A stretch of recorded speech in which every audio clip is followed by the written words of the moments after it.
नमस्कार दोस्तों। तो कैसे हो तुम लोग? आई होप आप लोग बहुत ही बढ़िया होंगे और मन लगाकर अपनी पढ़ाई में लगे होंगे।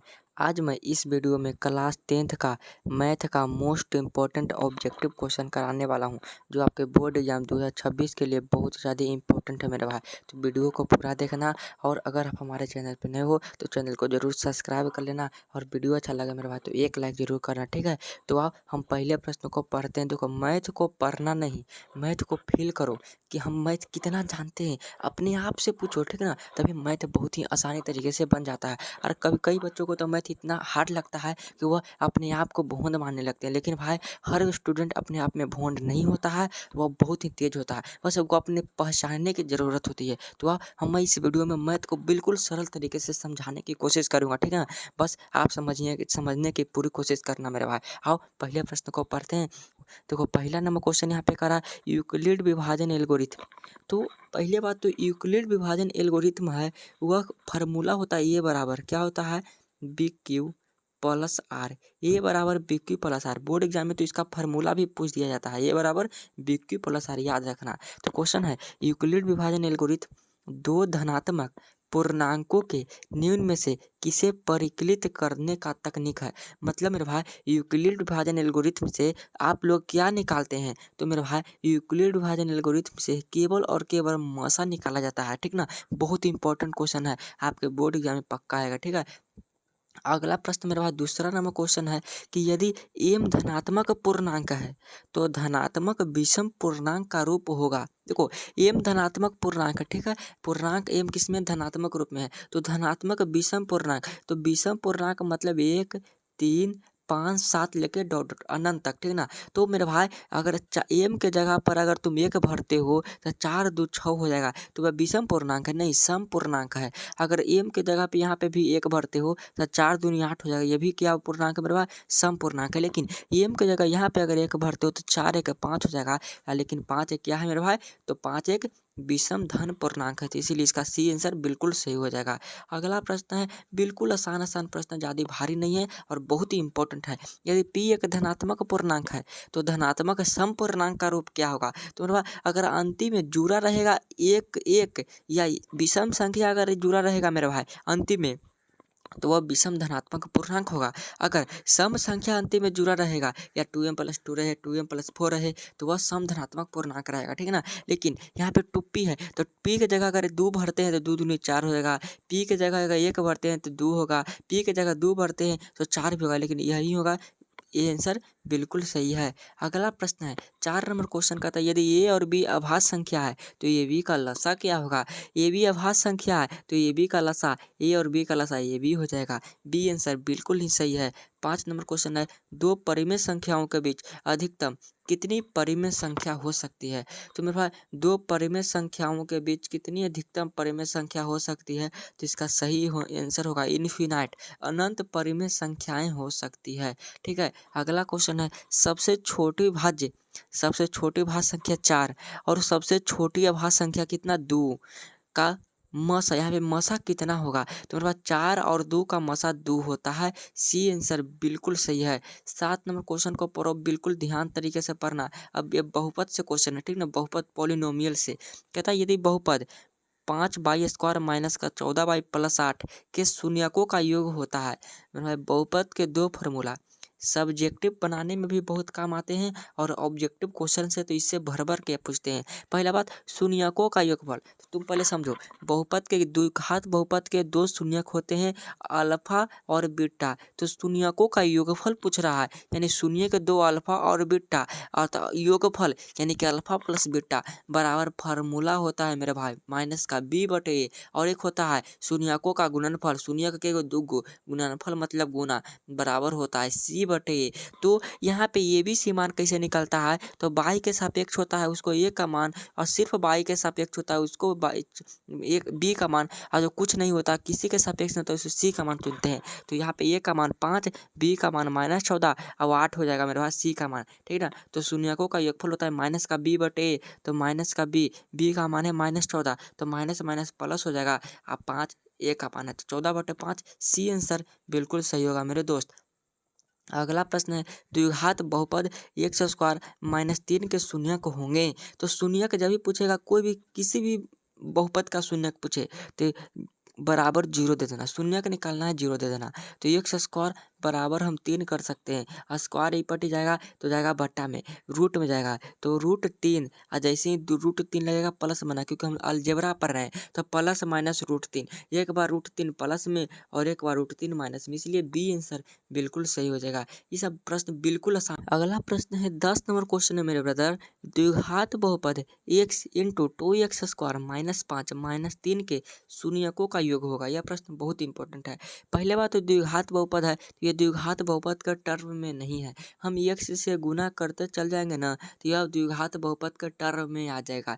तो 2 में x से गुना करेंगे 2x स्क्वायर, माइनस का x में 5 से गुना करेंगे तो माइनस का x, माइनस का 5x, माइनस का 3। तो शून्यकों का योगफल होता है अल्फा प्लस बीटा, यानी माइनस का b बटे, तो माइनस का b में -5 है तो माइनस का 5 प्लस का 5 हो जाएगा, ये की जगह 2, यानी कि इसका सही आंसर 5/2 ऑप्शन में कहाँ है, डी नंबर ऑप्शन बिल्कुल सही हो जाएगा।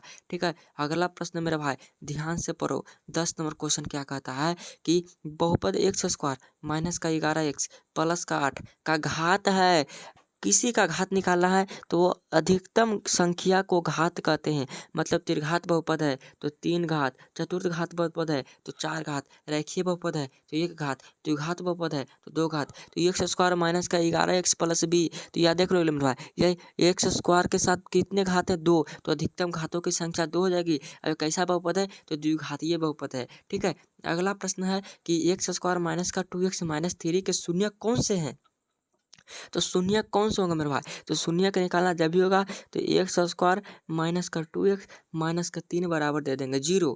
एक्स स्क्वायर गुना करला पर 3 जोड़ला घटेला पर 2 आना चाहिए, तो माइनस का मेरे भाई एक्स कर देंगे, सॉरी प्लस का एक्स कर देंगे और माइनस का 3x कर देंगे, माइनस का 3 बराबर 0, क्योंकि माइनस एक्स में से -3x में से x जाएगा तो माइनस का 2x बचेगा और प्लस का 3 बराबर 0 हो जाएगा। तो x कॉमन लेवा जाएगा, x प्लस 1 आ घटाओ, इसमें से -3 कॉमन लेवा जाएगा तो x प्लस 1 बराबर 0।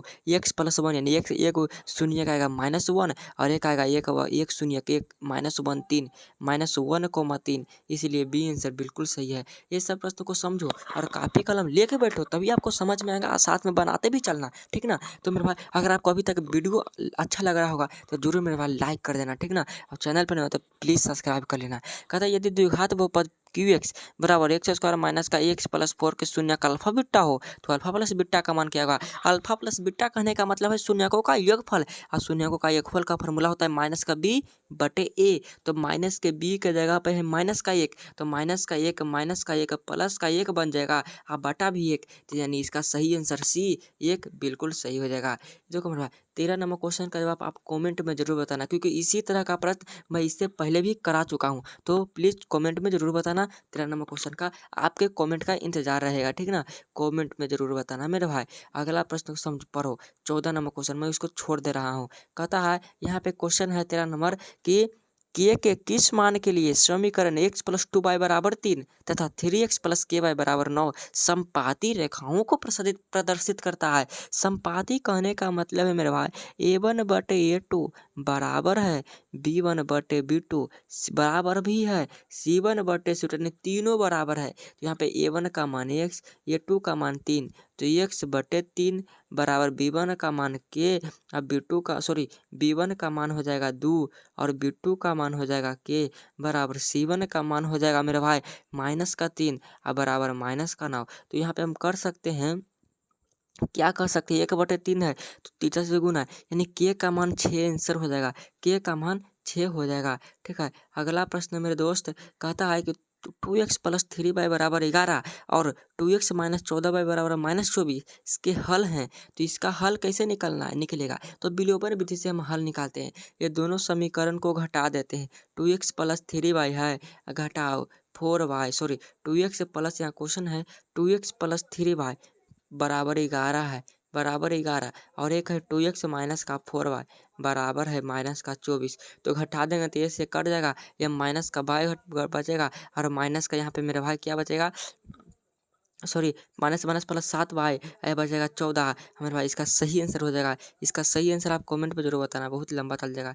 x के किस मान के लिए समीकरण kx प्लस 2y बराबर 5 तथा 3x प्लस y बराबर 1 का एक अद्वितीय हल है। द्वितीय हल का शर्त होता है a1/a2 बराबर नहीं है b1/b2 के। शर्त याद रखना। तो a1 का मान है k और a2 का मान है 3, बराबर है। किसके बराबर है? तो मेरे भाई बराबर नहीं है किसके? 2/1 के, यानी कि तिरछा जो गुना करेंगे तो के बराबर नहीं है 6 के, यानी इसका सही आंसर 6 हो जाएगा। के बराबर नहीं है 6।